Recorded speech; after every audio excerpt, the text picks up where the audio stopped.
Okay, this segment is called Where's Our Money? And normally in this segment, we're talking about where's our money when it comes to businesses, advertising agencies, things along those lines. And the base of this is, so the Cincinnati Black Agenda, when they had a boycott in Cincinnati, I spoke there years ago, and they gave me this shirt. So on the back it says Cincinnati Black Agenda. So this was, at least 10 years ago. And it says, where's our money? Okay? So we're always demanding that. So when I challenge y'all on saying, Costco, y'all support DEI, but how many black-owned products are actually carried in Costco? Old black folks got in their feelings. Oh, man, we can't be boycotting Costco. I didn't even mention boycott. I literally just said, can we ask the question and answer it, how many black-owned companies have products carried in Costco? Now, check this out. We as black people, we are the most brand conscious people than anybody else. Lord, we love us some brands. We love us Nike. We love talking about, we see in these commercials, Versace, Polo, Ralph Lauren. We can name all of them. So the other day, Ralph Lauren rolls out this big announcement that they are celebrating black folks going to Martha's Vineyard, Oak Bluffs, the Inkwell. And they came out with a line of clothing that celebrates this. Now, we know about that history. One of the brother who's the designer at Ralph Lauren, he's a Morehouse graduate, and people are like, oh yeah, look at that. They're celebrating our culture. And they came out with a line of clothing, Morehouse Spelman, vintage clothing from back in the day. Stop right there. So you see it, stop, now go down. I wish I wanted to speak the tennis rackets. So people are like, oh, look at that.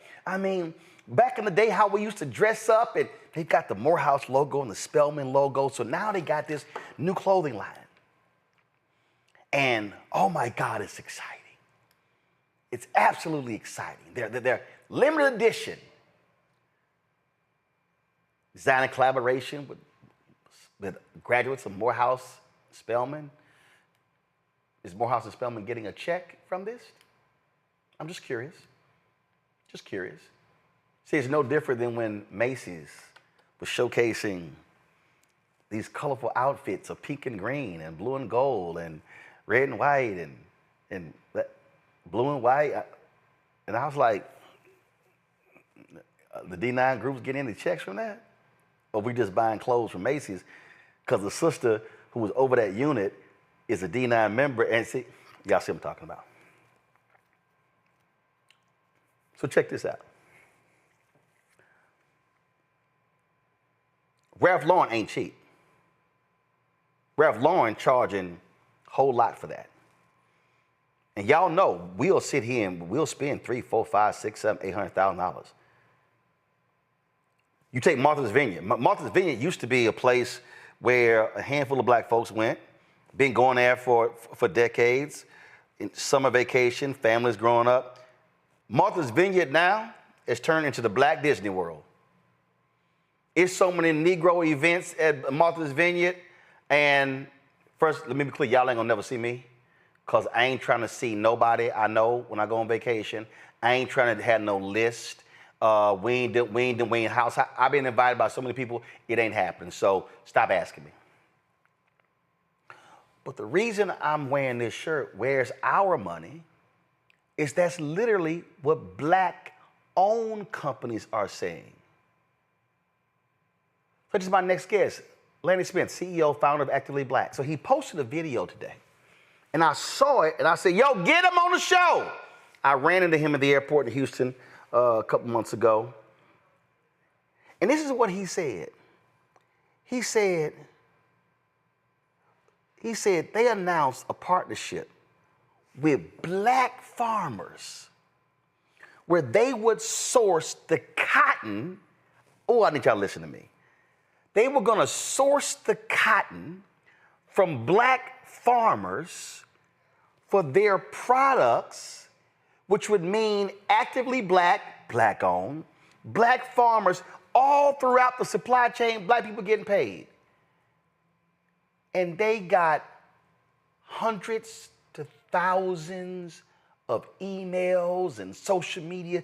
Why does this shirt cost $60? Why does it cost this? But we ain't even gonna ask twice. Well, in fact, we ain't even gonna ask Ralph Lauren, how much is that sweater? We gonna say, ring it up. Lenny joins us right now. Bruh, when I saw the video, I said, because I think back to I'm Gonna Get You Sucker, Chris Rock. How much for an order of ribs?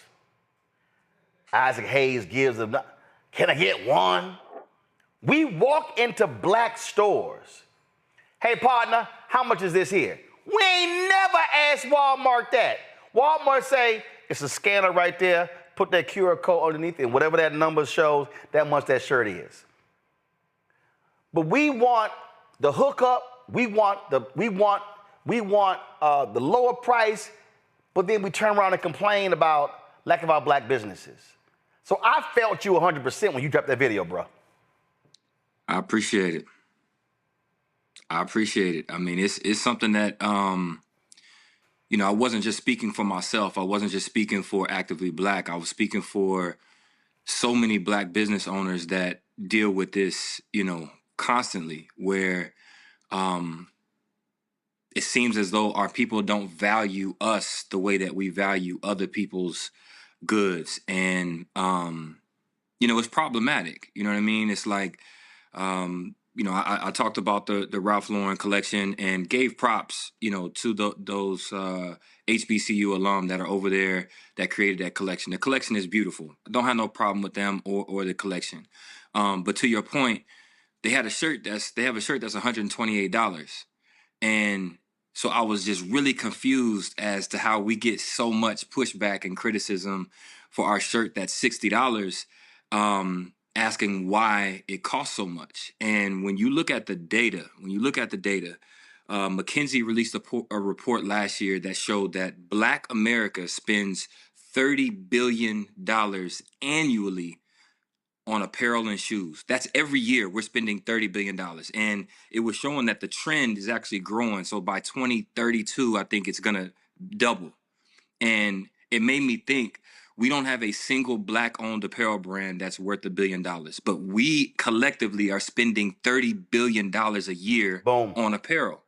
And, you know, we've taken the stance with Actively Black from the beginning that we were not asking for a seat at the table, we're building our own table. But we need our people to collectively build that table with us. You know what I mean? And when I think about what we've done from day one in the community, we launched on Black Friday 2020. On Giving Tuesday, we were donating. So less than a week of our brand being in existence, we were already donating back into the Black community. And Come on. And so, you know, if we're circulating our dollars back into the Black community, then buying from us is really supporting us. You know what I mean? When we spend this money with everybody else, it don't come back to us. When they give. Hold on. I want to put a pause there because I need people to really understand what we're talking about. Yep. What you're talking about is, because again, I like being real specific. You're talking about Black graphic designers, Black printing company, Black transportation company, Black caterer. When I talk about set done by Black folks, initial lighting system, Black, green screen, Black, control room, Black. I can go through the whole deal. So that means you're supporting a Black-owned company that's in turn supporting Black-owned companies. That's in turn employing Black people. It's feeding Black families. Black families. That's providing families to go. See, that's actually what it does. So when the sister who was the makeup artist at TV One comes to me when the show got canceled, Roland, got to thank you. She's like, why? She said, well, because working on your show allowed me to buy my first house. That's the sister who later does a makeup for Supreme Court Justice Ketanji Brown Jackson. So when Ketanji Brown Jackson was in vogue, she was made up by Sharon. And so people saw that, well, man, who did her makeup? Called Sharon. So she's now gotten deals but that was all because she got hired on my show. Yeah. That's the whole point. And so what you're saying, what I'm saying is Ralph Lauren giving back that quickly? Who are they hiring? See, we celebrate one or two black people. Oh man, they designed us of Ralph Lauren. Yeah, but is Ralph Lauren, and nothing against Ralph Lauren, but is Ralph Lauren reinvesting in black communities like Actively Black? Right. And I'll say this. I said it in the video. Ralph Lauren committed to $2 million to 12 HBCUs over a span of 5 years. It's on their website right now. You can go see it. And I said, now, when you do the math, boom, $2 million divided by 12 schools is $166,000. And then when you divide that over a 5-year period, it's $33,000 per school per year, right? That's a light bill for one Ralph Lauren's store. You know what I mean? Hold up, 33. Wow, $7 billion a year. That's what their annual revenue is $7 billion. So in reality, if you calculate the prices that they're selling that apparel at, when black people went and bought that first HBCU collection that they released, that's the money that they just gave back to y'all in $33,000 per school. That's really what that was. They're not actually, there's no sacrifice. There's nothing coming out of what they profit to actually give back to our communities. And that's the point that I was trying to make is Actively Black in 2023, we did $5 million in revenue and we donated $500,000. That's 10% of our entire revenue. So if you compare it to Ralph Lauren does $7 billion, they give away $700 million. That same 10%. See, that's what the equivalent would be, $700 million. Boom. But they're giving away $2 million over the span of 5 years. Last year, I think we did $3.8 million last year, and I gave away $250,000 to black organizations, and that's what you don't understand. Now check this out. Y'all go to my iPad. So this is Dapper Dan. Dapper Dan, well known in Harlem, how he was redesigning stuff and not without permission. So Louis, Gucci. So what happened? Dapper Dan does a deal with Gucci. Oh, it's celebrated. But guess what Dapper Dan said, Lan? He gave an interview. He said, I had to do the deal with Gucci because my own people were never going to pay the price for my products if it didn't have Gucci on it. If it just had Dapper Dan, they wouldn't do it. And so that's what your video is saying. We as black people, we talk about the black tax that black businesses have to confront. When we as black people, we apply the same black tax to our own businesses. Yep.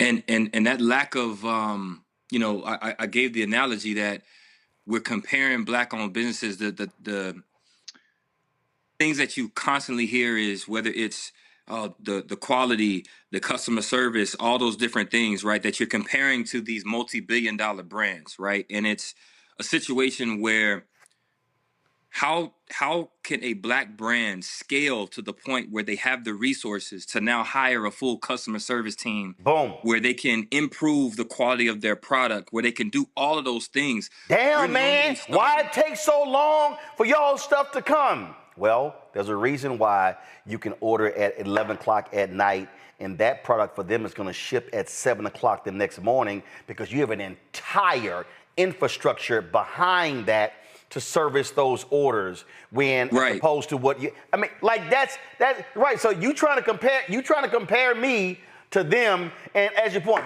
they do 7 billion, you do it 5 million, and you like, yo, why y'all ain't the same? And not only that, but the inventory in order to have ready-made inventory that can ship out immediately, Boom. that means a company has to front that and buy that inventory ahead of time. And now because of tariffs,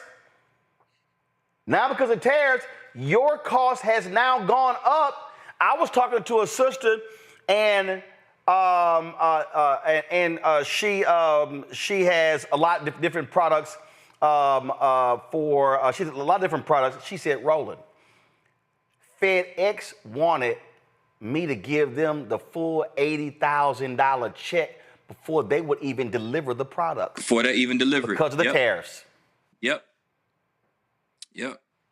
And so when you think about sometimes the time that it may take for a black business, especially in the apparel game, it's like the risk and the cash flow that it would take to order all of this inventory ahead of time. And then you've got to guess, how much do I need in each size? How much do I need in each color? So what we do to try to, for a solution, is we put it up for pre-order to let everybody who wants to order what you want in the size that you want. Now, if it's pre-order, that means that product doesn't start getting made until after we collect the orders. Boom.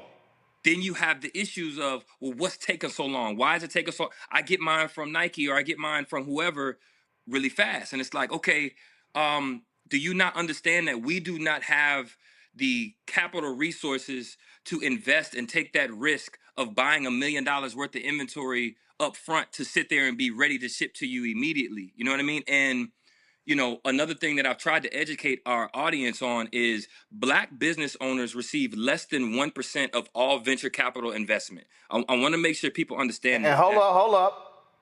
Black businesses receive less than 1% of all venture capital, but venture capital is based upon the pension funds of public workers, and a significant number of them are black.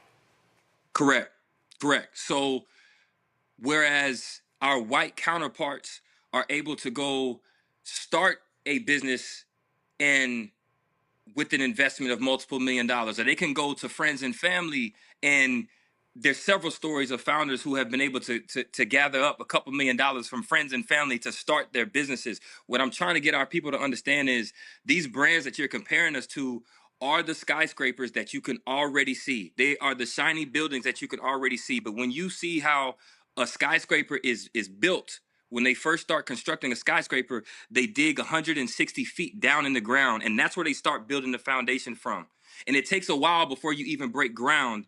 And then it takes a while before that thing is finished. And then you can see the shiny building that comes with that. What happens is most black-owned brands is we're building from under the ground. Yep. We're building from below zero. Yep. And we don't get the grace and the support for us to last long enough to even break the surface. You know what I mean? And so that's what we're asking for. So I'm not asking you to accept subpar service or subpar product. I'm not asking you for that. We're asking for the grace to understand that we need that time to grow into what has become of these other brands. Nike's 55 years old. Ralph Lauren, I'm sure, is at 75 years old. These are brands that have been around for decades. Now, if you go back to the time when those brands were started, do you think that there were any black entrepreneurs that were getting the business loans that they were getting? I've read Shoe Dog at least 5 times. That's the memoir by Phil Knight about the beginnings of Nike. Phil Knight was able to get 8 different bank loans to bankroll the start of Nike because they were not profitable, and he needed another loan to last and then another loan to last. How many black business owners do you think would be able to acquire that type of capital to last for years without being profitable, but you're still supported so you can grow to then become Nike? You know what I'm saying? Mm-hmm. So what we're saying is we need that grace while we're in these building stages that maybe it don't look pretty all the time. There's growing pains that we got to go through. Yeah. But if you don't stick with us during this time, we can't ever get to being what these other brands have become. And when you think about the buying power, the collective buying power of the black community, we don't have to wait for reparations for this to happen. We're already spending the money. So why not spend it with brands that are actually for us and by us and are circulating those dollars back into our community? That's all we asking. Here's a perfect example. You can tell I've worn these shoes. So we featured Rock. I'm gonna go to our panelists too with questions next. We featured Rock Deep Global on this show. And I have worn these black and gold shoes. They make all around the country. Man, folks stop. Man, those are fire. I mean, I've gotten more compliments on these shoes than any pair of black and gold Nikes I have. Here's the problem. Rock Deep Global don't have the capital. The problem is, I talked to the brother. He said, man, in the athletic shoe game, you got to have so many SKUs. You got to have so many colors. You got to have so many sizes. And guess what? I just sat here and I pulled up, I was Googling something, and boom, somebody drops a video. It's Rock Deep Global. Are they stealing from customers? And so it happens all the time. And so what happens is, a black-owned company like yours, you now got to deal with folk.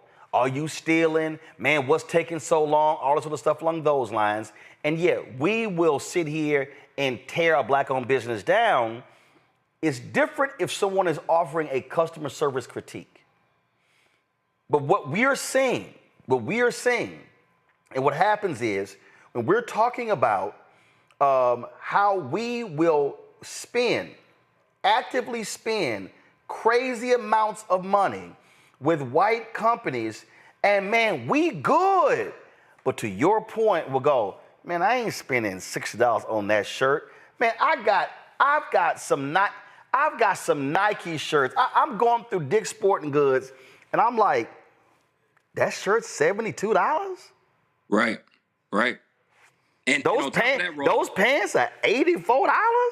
And on top of that, Roland, the other thing that people need to understand is the economies of scale, right? So because Nike is doing, I think Nike does 50 billion in revenue. So the amount of product that they move, everybody can understand you get a discount for bulk buying, right? When they're getting their product from their manufacturing, they're getting it at low prices. So they're actually overcharging us based on what they're actually able to get their product for. For black-owned brands, we're not moving that type of volume. So that means it actually costs us more to make the same product. You know what I mean? And so our profit margins are much, much thinner. Yep. So when you're not, when we're pricing at what we're pricing it at, it's because in order for us to provide a quality product, in order for us to pay black people a livable wage, in order for us to then give back to our community and make a profit, how do you expect us to be able to do that if we don't price our product at a place where we can make that profit? Because here's the issue we're facing with Actively Black. The brand has been growing at such a fast rate that we have been behind in keeping up with demand, right?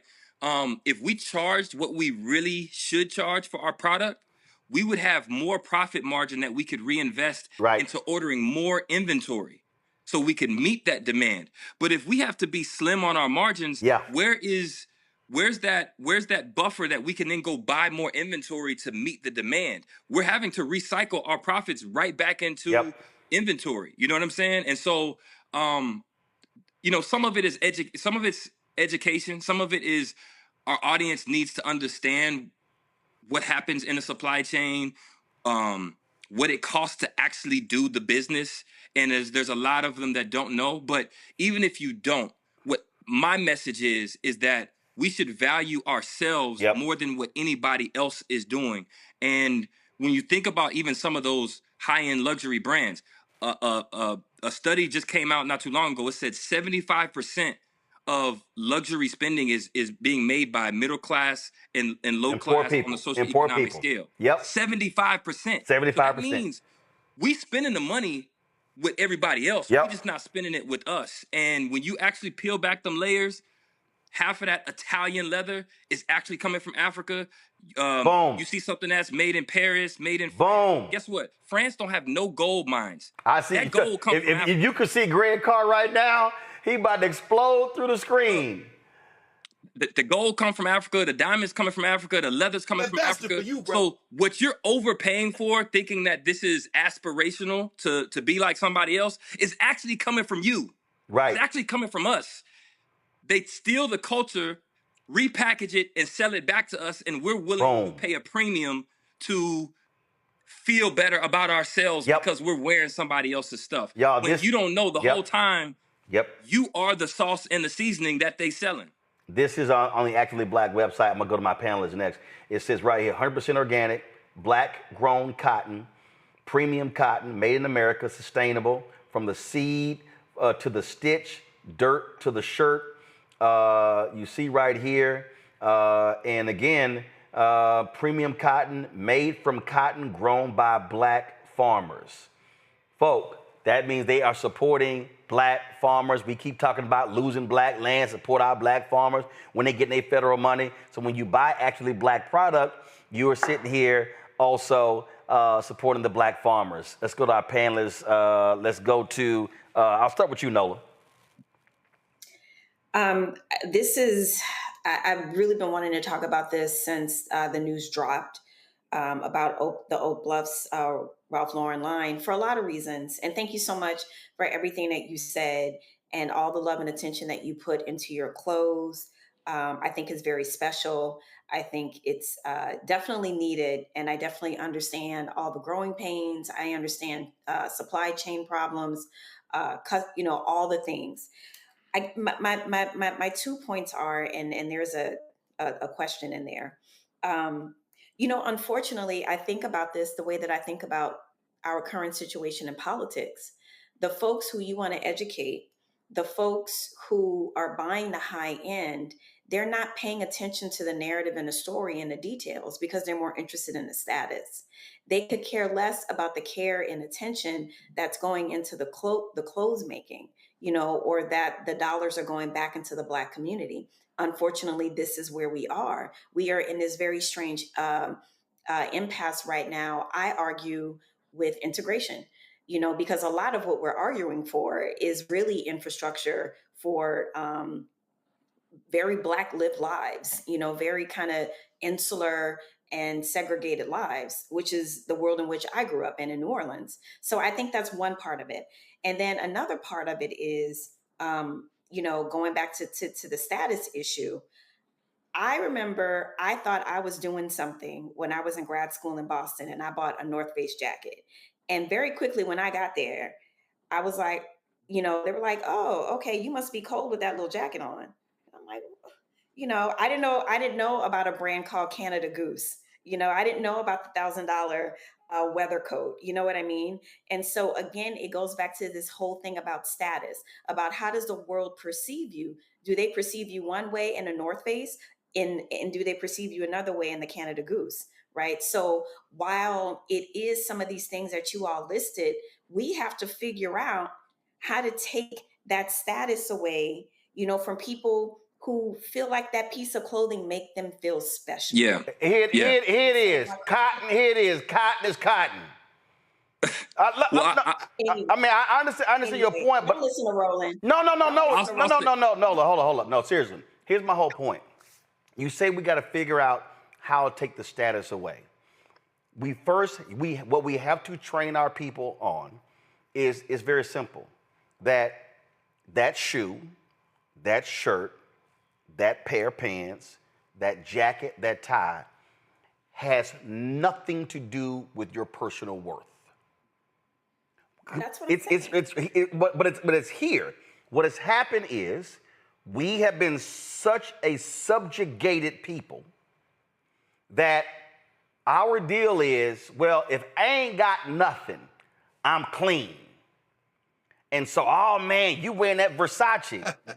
I don't own ain't shit in my house. I ain't never ever in my life bought a damn thing that's Gucci, Louis, Versace, ain't none of them brands, because my worth is here and not some shit that's I'm gonna throw away in a couple of years. It's literally psychological. So Roland, that's what I wanted to touch on. We gotta reprogram Black America.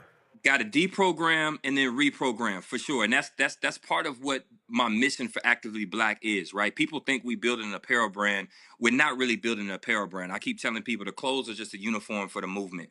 And what I mean by that is, like, our tagline for Actively Black is there's greatness in our DNA, right? And that's been the tagline from day one. And the reason why is because I believe the centuries of oppression, the centuries of being told that we're less than, not as smart as, all those things.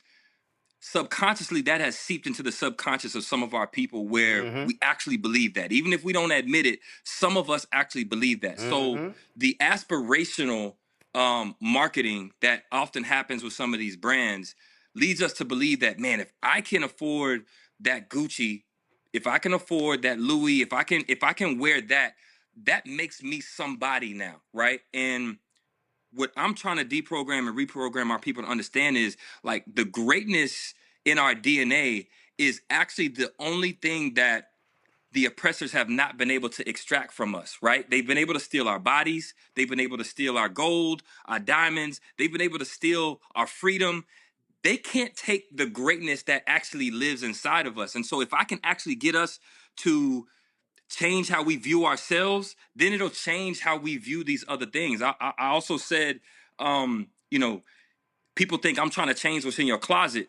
No, I'm trying to change what's in your mind. Because if you start understanding that we are the prize, if you start understanding that Boom.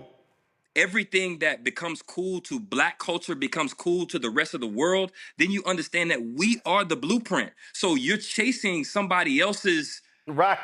status symbol, thinking that it's elevating you, when the truth is they're just stealing the sauce from what you already have naturally. So I'm trying to get us to see, you know, to me, when you think about luxury, think about the fact that trillions of dollars, you know, you could put it in Chat GPT, you could look at the studies, trillions of dollars were generated off the cotton industry, right? Think about how much wealth we generated. And it wasn't just the labor. One of the reasons they took Black bodies from Africa to bring over for this cotton was because of our genius when it came to agriculture and being able to grow agriculture on barren land. That's one of the reasons why we were brought over to do this. The American economy was built off of cotton. The entire American economy. It wasn't just the South.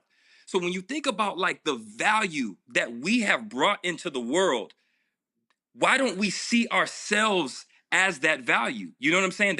So it is psychological. So to answer your question, you know, I think we have to get ourselves to the point where it's like, oh, you wearing something Black owned? Oh, that's aspirational. You know what I'm saying? Like, that's what it is. That's the thing that we should be. And when you see the AV logo, it moves you as powerful as when you see the swoosh.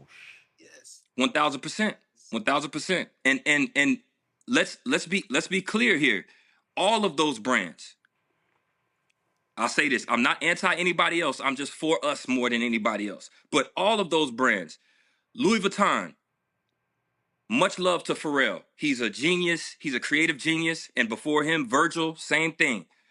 So I'm not saying his skill set does not deserve the job as being the head designer at Louis Vuitton, but let's not kid ourselves into thinking that they didn't also hire him because they thought that was an avenue to continue selling to the culture. Let's keep it real. Nike has an entire department that all they're doing is trying to figure out what's cool to these Black kids. What's cool to these Black kids, so we can continue to market to everybody once we find out what's cool to the culture. They have departments in these corporations that focus on trying to figure out what are the new trends in the Black community, and then let's take that and repackage it and sell it to the world.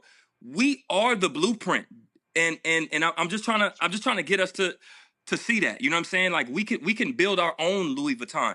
If that's the only thing that I would say to Pharrell, to Virgil, rest in peace, to any of them. It was the one thing I was so disappointed in with Kanye West before he became what he became was, bro, you don't need none of them. You don't need their validation. You didn't need Adidas. Anything. We got this. You know what I'm saying? And who's going to be the one to stand up and say, I'm going to do this for us, with us, for us. And if it's got to be me, then I'll take that role.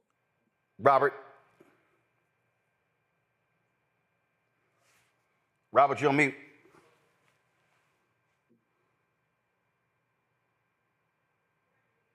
Robert, you're still on mute. I know this ain't no gun. If this was a gun, you know how to use it. See, so I guess, see, Nola like, it ain't me this week. It's Robert. Come on, Robert, hit the damn button. It's my fault. It's my fault. What I think, the things I think we have to realize in our community is part of the reason we don't have some of the nice things we would like to have because we don't like paying for those things. We talk about the lack of Black lawyers. I've been in business for a couple of decades. Trying to get our community to pay us the same price that they pay other communities, nigh impossible. And the same Yes, because we want to give Black people a black tax. We tax Black people, but we don't tax white people. And that's the point that I was going to make, that the same people that they son get in trouble, you give them a nice discount to get them out of jail. They're going through a divorce and you help them through that. You help them through their child support issue they got to go through.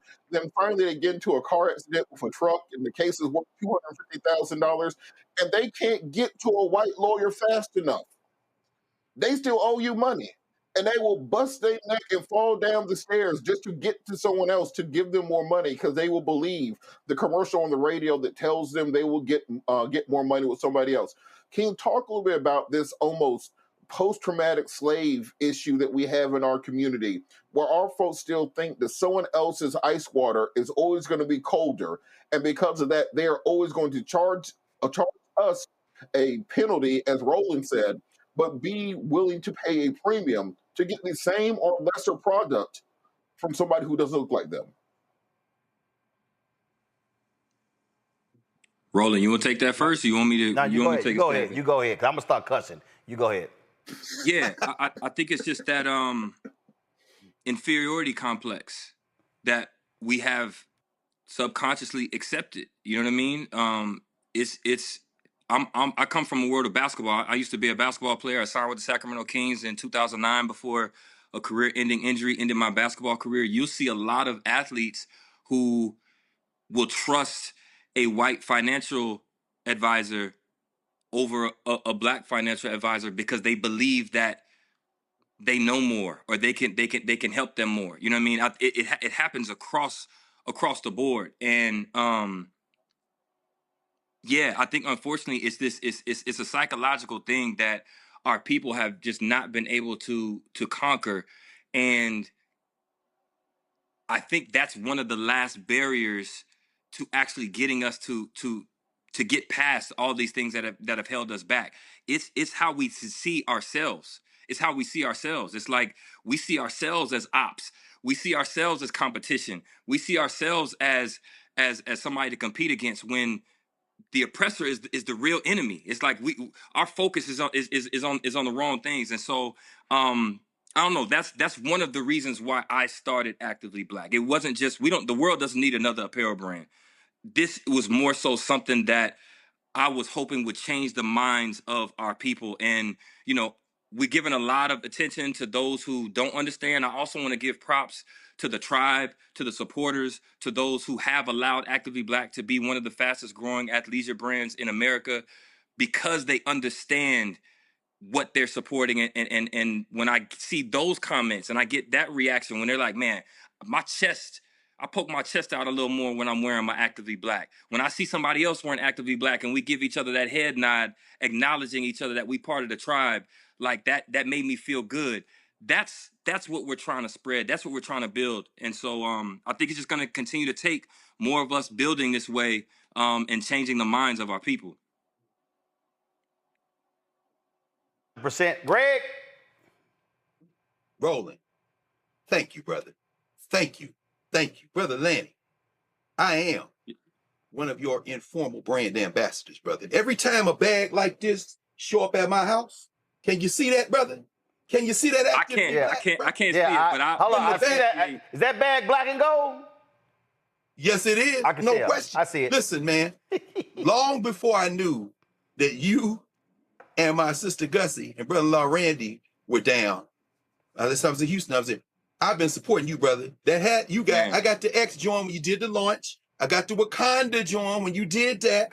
I got 4 of your bags. I love these bags, include this joint right here. This is my everyday bag right here. Damn, Greg got books and bags. My favorites. Come on. Greg got books and bags. Bag joint right here. Oh, I ain't finished because I had a question. This is my everyday. I bring this little sporty joint, the leather black joint. I wear this one too because I don't want to wear them out. Your bags, first of all, high quality. I'm about 30 years past the body to be able to model the stuff like you got them models on the website. Y'all worry, he got some models on the website. I sat on the shore of Galveston Bay on Juneteenth, the day of the drop, ordered the cotton made hoodie, ordered the black logo hoodie you got on, ordered the t-shirt, and I'm happy to say they haven't come yet because I know you got swamped. If they show up before I leave for Egypt next week, I'm taking them to the Nile Valley. But this is where I want to go with this. I don't wear the American flag, brother. I do not. But on the same day I ordered the Actively Black cotton drop on Juneteenth, I had the Juneteenth hoodie on in a hotel before I went over to order to Bay. And and I went down to the Trump parade on July 4th with this joint on, especially because you partnered with the brother who made the flag, Boston Ben, and got the Juneteenth on. I was on that. I'm coming to the question, brother. But before I do, I saw one of my students at Howard with this hoodie on, with my man Cecil Williams out of South Carolina. When I see this, sir, I said, I knew this brother's a partnership. Now, you got the Cecil Williams. If y'all don't know who Cecil Williams is, look him up. Shout out to my girl, Kat Adams, who's on faculty at Claflin, who took me to meet Mr. Williams last year. But here's the thing, brother.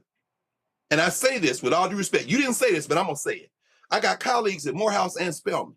I refuse to. I wear HBCU stuff all the time. I'll be damned. You won't catch me dead in nothing Ralph Lauren has. And at Howard, I got former students who work at Jordan Brand and Nike who tried to get me involved in the promotional when Jordan and them, God bless Michael Jordan, God bless him, but it's so much Jordan stuff on Howard. And I told them kids, they are not buying, they're selling. They're going to use your swag. And when they sell, they gave us these bags for free, Dr. Carr. And then, no, that's the advertising. That stuff's going to be on the website, just like they did with Morehouse and Spelman when they first dropped this stuff. But here's where I'm going with it, brother. Here's where I'm going with it. When I read in the New York Times a year ago, just about a year ago, that you had partnered with the Nigerians, brother, to do the Nigerian Olympic team, and when you rock this joint right here, what I want to hear from you, and I'm saying this, I want the origin story behind how you got the Nigerians to let you outfit the Nigerian Olympic team, because my partner, who is an investor, by the way, she part of your tribe, some of my best friends in the world who are Nigerians, including one of my very dear friends who is in Killeen, Texas, who is Nigerian, got her sons the tracksuits. My partner got the tracksuit. How did you hook up with the Nigerians? Because you are a true Pan-Africanist, and I want all you people talking about descendants of slaves, I want y'all to understand, this is how we win. How did you get the Nigerians on the Olympic contract, brother? And just let you know, I'm your brand ambassador, brother. I'm constantly rocking for you, brother. Actively Black. I really appreciate you being part of the tribe. I really, really, from the bottom of my heart, Actively Black cannot exist without people like you, with your consistent and constant support. So thank you so much for the support. But when it comes to Nigeria, so I'm from Houston, Texas, born and raised. I played college basketball at the University of Houston.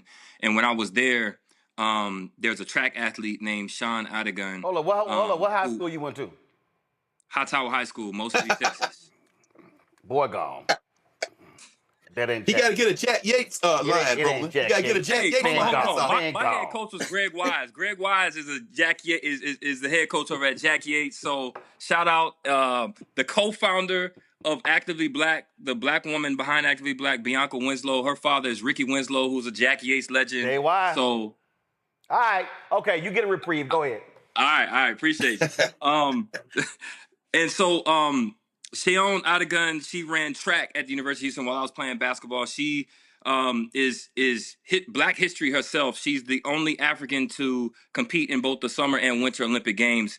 But heading into the last Olympic Games, Team Nigeria didn't have a brand sponsor. What's her name? What's her name?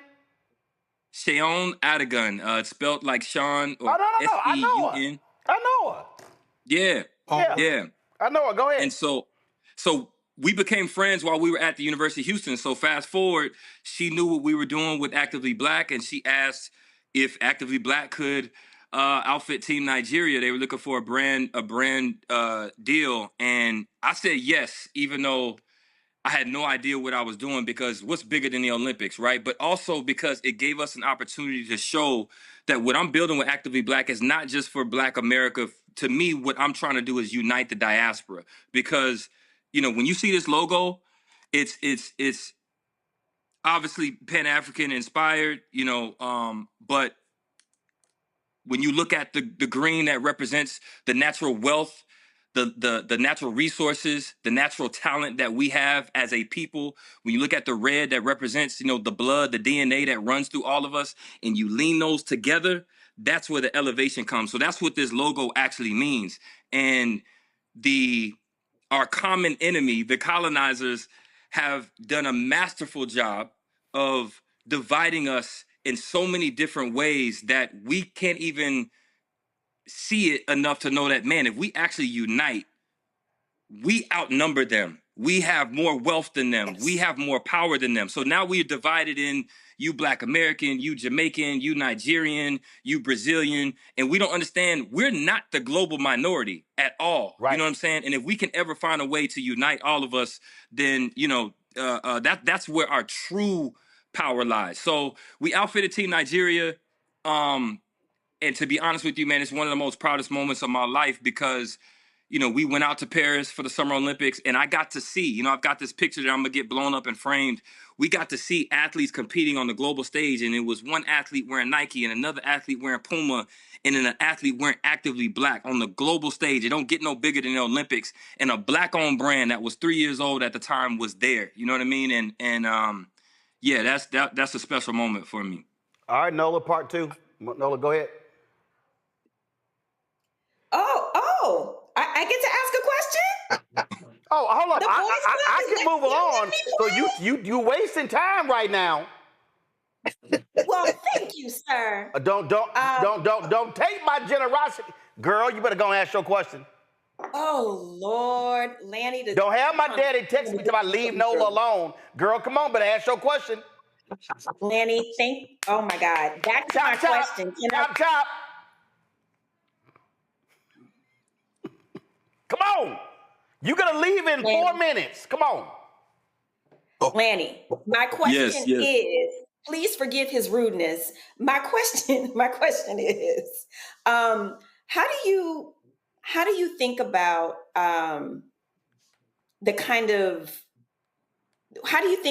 like everything is a vibe is what I'm trying to get at. Everything is a vibe. Everything is, you know, energy. Everything is a vibe.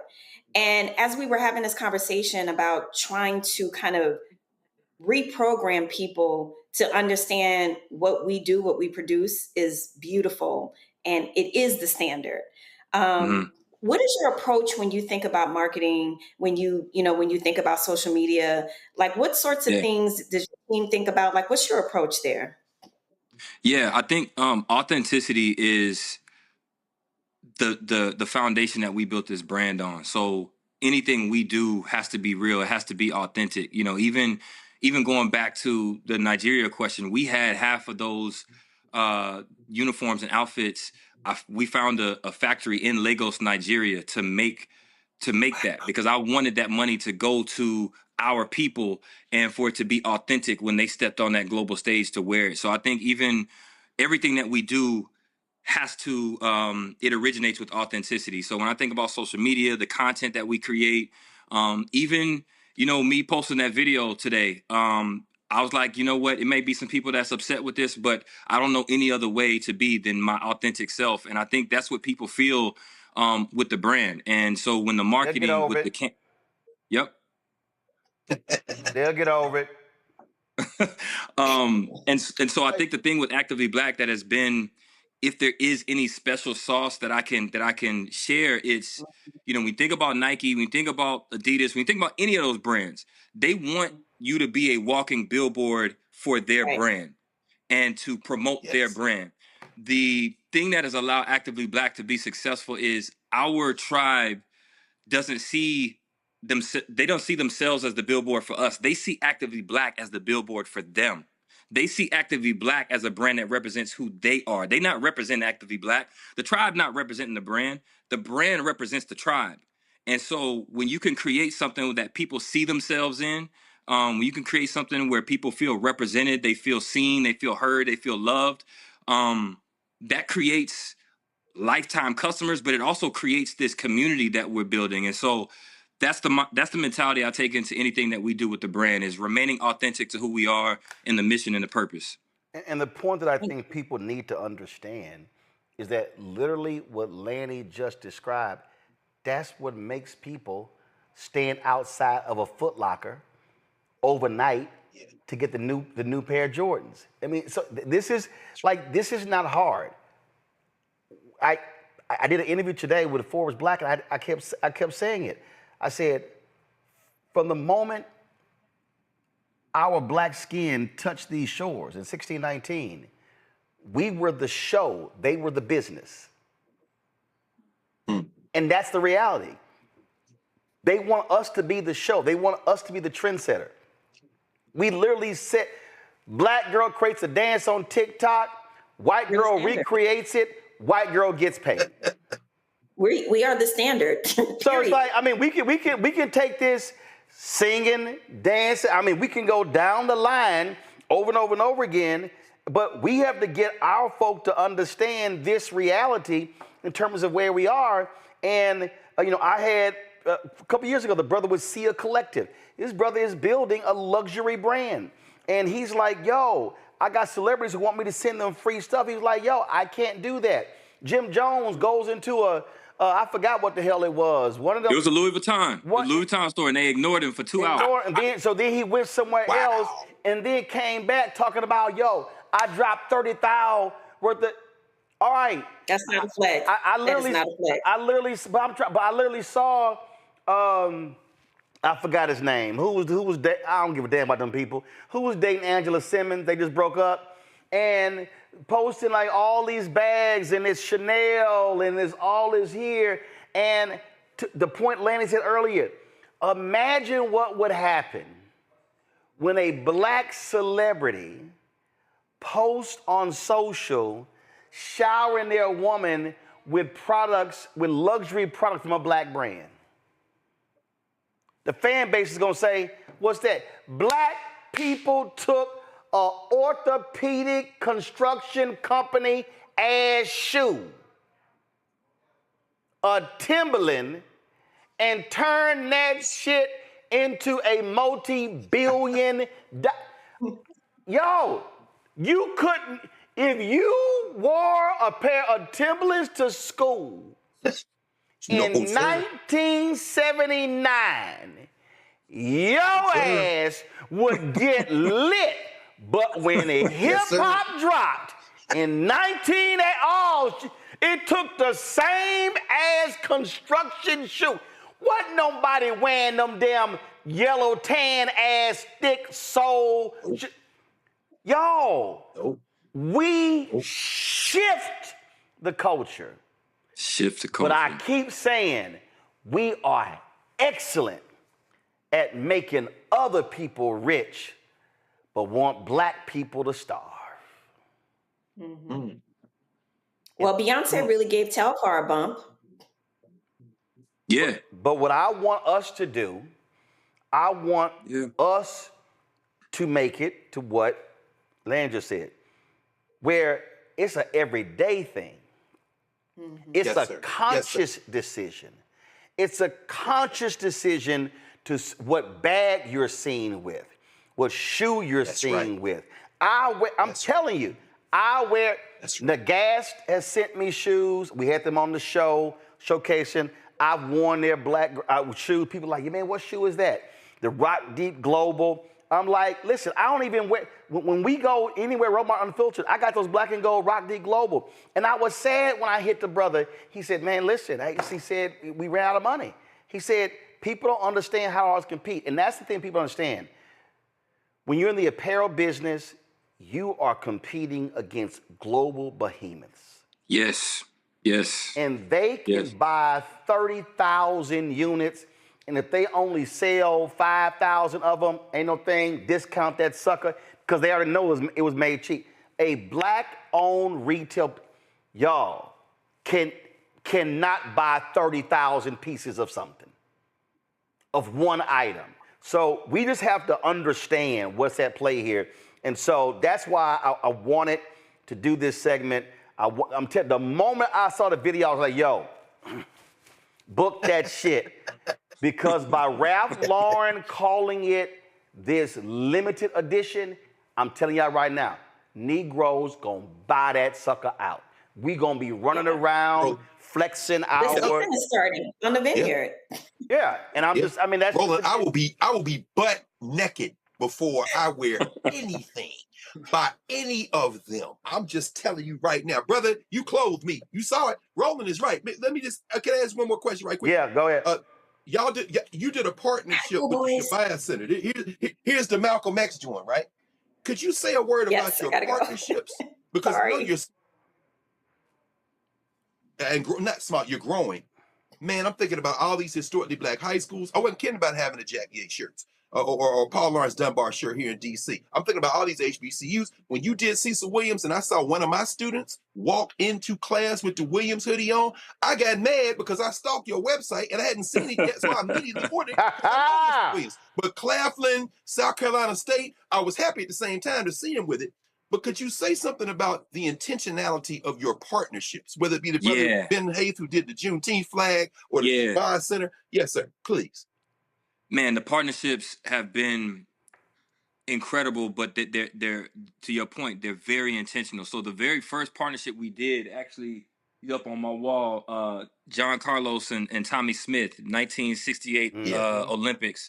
You know, they stood at the podium with their fists raised, and I was inspired by a story that I read about Rosa Parks facing eviction, and it was actually a white man. I think he's the founder of Little Caesars Pizza that actually ended up paying her living expenses and her rent until she passed, and it pissed me off. It pissed me off that somebody who did what she did and to you know, as part of the civil rights movement, that she would be elderly, and all the people who made money off the civil rights movement, she was facing eviction. That really bothered my spirit. And so I started to look to see, are there any other figures like that that are still living that I could possibly help out? And so contacted John Carlos, and I was like, man, if you would give us permission to use your likeness to create a collection, we will make sure that there is a revenue share for any of that product that's sold, so I can pay you, so that I can help you financially. And he agreed to do it, and that was the first partnership that we did. And it was special and it was powerful. He's become somebody who's been on my wall almost my entire life, to now somebody who's a friend of mine, you know, and living piece of Black history. So it kind of started there, and then, man, I gotta shout out Damon John, founder of FUBU, because oftentimes we hear about, you know, Black people, we don't look out for each other and we don't help each other out and all that kind of stuff. Man, I had a meeting with Damon John, who wanted to do a FUBU Actively Black collab, and he showed up wearing an Actively Black hoodie, and I just had to compose myself, because growing up, man, when I saw FUBU, when I saw these 4 Black men as the faces of the brand that they started, that was everything to me. To be honest with you, that's the last time I ever bought Polo anything. When FUBU came out, Polo was dead to me. It was FUBU over everything. That's what I'm talking. And so we were in the meeting, and he asked me what else I was working on, and I said, man, I was really inspired by the movie Black Panther. That really kind of was part of my inspiration for starting Actively Black.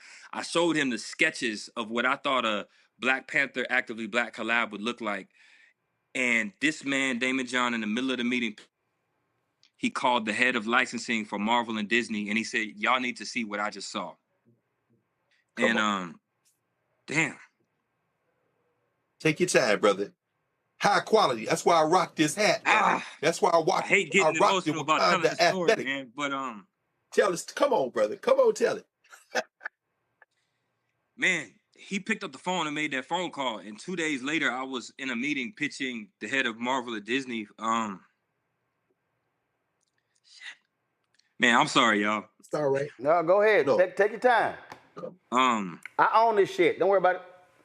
And they fast tracked it and approved it. And for Wakanda Forever, the sequel, we had the official apparel partnership for Wakanda Forever, and that was like the first thing that really kind of put our brand on the map. And then Lonnie Ali, Muhammad Ali's wife, found out about us because of that partnership. So she called and she was like, I want y'all to do something for my late husband, Muhammad Ali. That's how we got the Muhammad Ali deal. And then it just kind of became a snowball after that. You know, we got partnerships with Bob Marley Estate, the Tupac Estate, you know, it's just, I've got some that I can't announce yet because they're coming out, but it's been a snowball effect. But I will say that all of those partnerships, there's a meaning and a message to all of them. The Malcolm X estate, Martin Luther King estate, we have collaborations with all of them, and we tell a story through those collaborations. And it's something I'm very proud of, man. I'm honestly very humbled by it, because these are all people that I grew up learning about. You know, Huey P. Newton, the Black Panther Party, Fred Hampton Jr. We got a collection coming with him to honor his father, Fred Hampton. These are things that sometimes I gotta pinch myself, because it's hard to think that these pillars in the Black culture, the Black history, are people that we're able to do these collections for. So yeah, thank you for asking that question about our partnerships. It's been special for us. All right, then. Thank you. Last question I have. You talked earlier about funding, whatever. Where are y'all on that? Are y'all talking to other investors? Are you looking at doing a crowd fund? Go right ahead. Absolutely. So we opened up our first round at the end of 2024 through WeFunder. It's a crowdfunding platform that actually allows people to invest and get equity in your brand. So one of my big picture visions for this was that Actively Black is Black owned, not just because I'm Black, but because the actual tribe owns the brand. And so we hit the maximum that we could hit at the time. We're going through our financial audit to be in good standing with the SEC, so we can open it back up. So we will be opening back up that WeFunder in 6 weeks, 7 weeks. So September, it will be back open. Okay. And we are inviting the tribe to invest in Actively Black. You can own a piece of what we are building. And this is something that I want to remain Black owned. We're not looking to sell this to nobody else. So in the vein of those partnerships that we've had, we've also turned down partnerships. We had a partnership with Peloton that was on the table, and I felt like they disrespected the culture. I feel like they disrespected our partnership by wanting to water down the branding. They felt like we were too boldly Black, and they wanted to water that down. So we pulled out of the deal. You know what I mean? So there's no amount of money that's going to move us from where we stand and our integrity on what we're building. So yeah, y'all get ready. The tribe get ready. In September, we will be opening back up the WeFunder to invest in Actively Black. All right, then. Well, we'll be looking for that.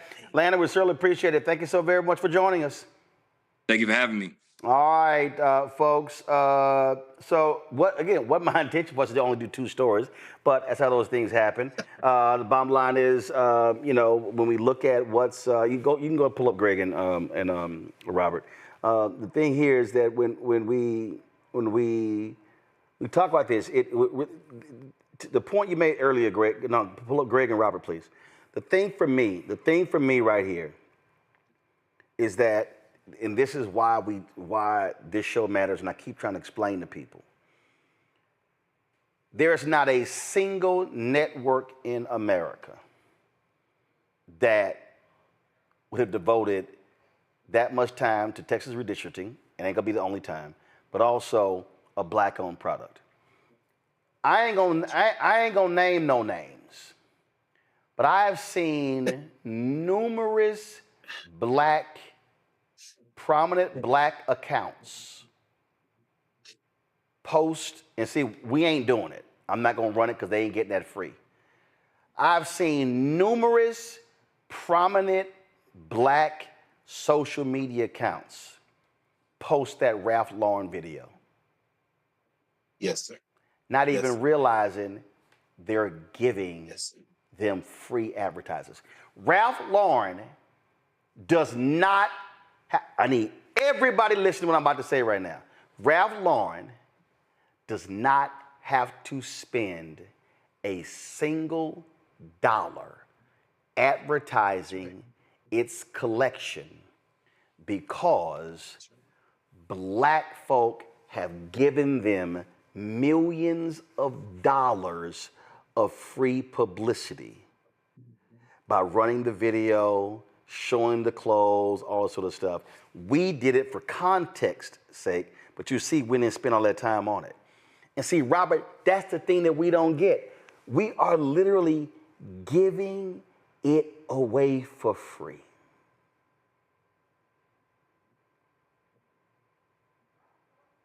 Robert? Robert's frozen. All right, I'm gonna go to Greg. Greg, go ahead. You on mute.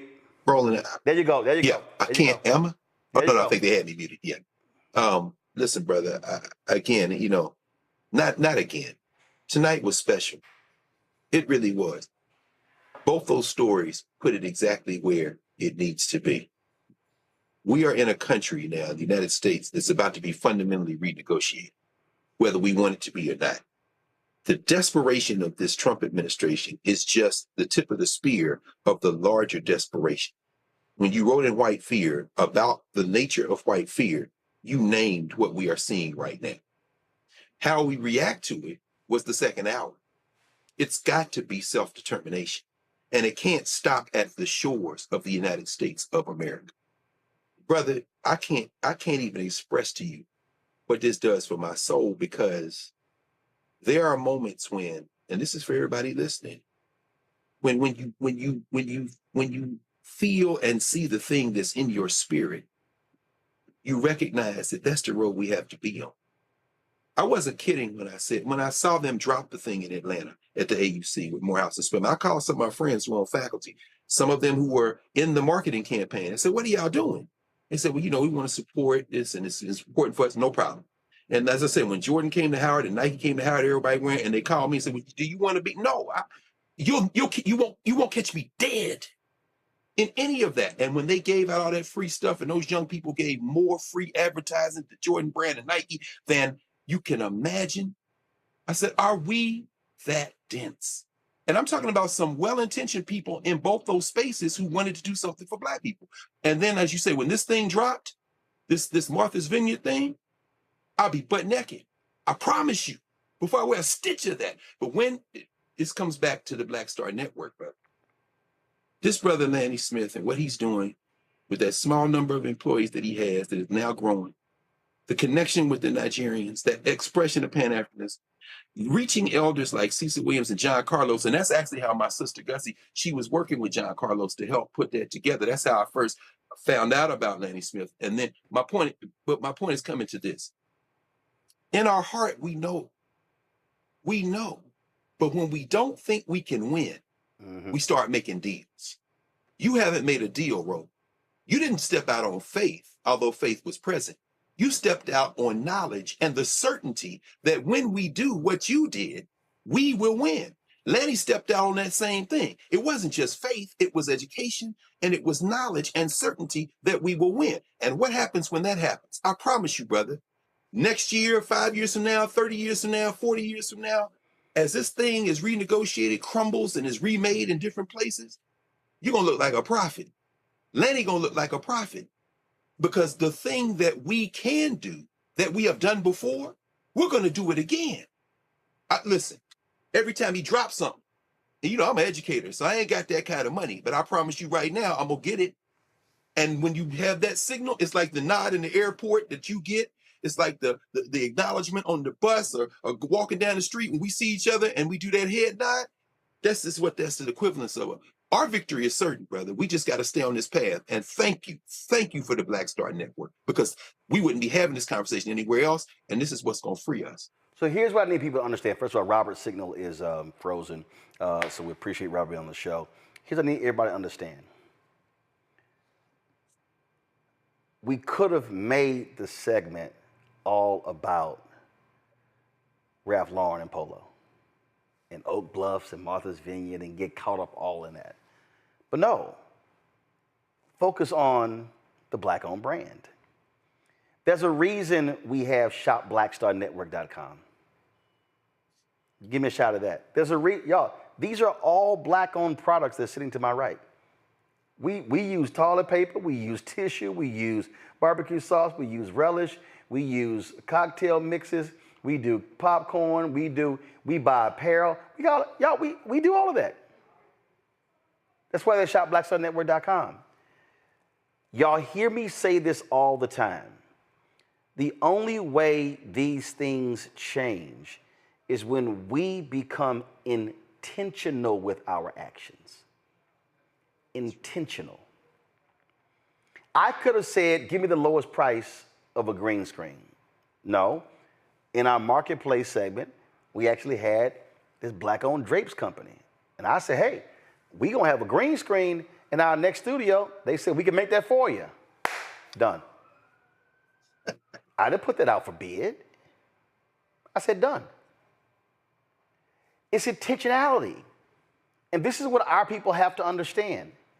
We can't keep complaining about the condition that we are in. Listen to what I'm saying. We can't complain about the condition that we are in if we're unwilling to have a counter that then removes the condition. YouTube literally told me, y'all, I'm not making this up. YouTube literally told me black news will not work. They were funding all sorts of different things. In fact, when George Floyd was murdered, YouTube put out an announcement that they were going to spend $100 million worth of content for black content creators. And we saw that, and my frat brother and I, Todd Brown, co-founder of Urban Edge Network, we immediately called. I had done this project for them, and I sent an email to the chief revenue officer. He put me in contact with the person. We were on the phone, and the woman who was on the phone said they didn't have a plan yet. They literally had no plan. Like, no plan. They were still working through it. Here's a story right here. This was in Variety. Right here. YouTube creates $100 million fund for black creators and artists, and so sets fundraiser special hosted by Common and Keke Palmer. I said, y'all, this thing went all over. So we called, and they said, oh, we don't have a plan yet. Well, then the woman tells us she had worked at other places, and they had all these budgets, and she didn't have one. So you know what ended up happening? She actually, it was her idea, 50 million of the 100 million went to her department. And the other 50 million went to content creators.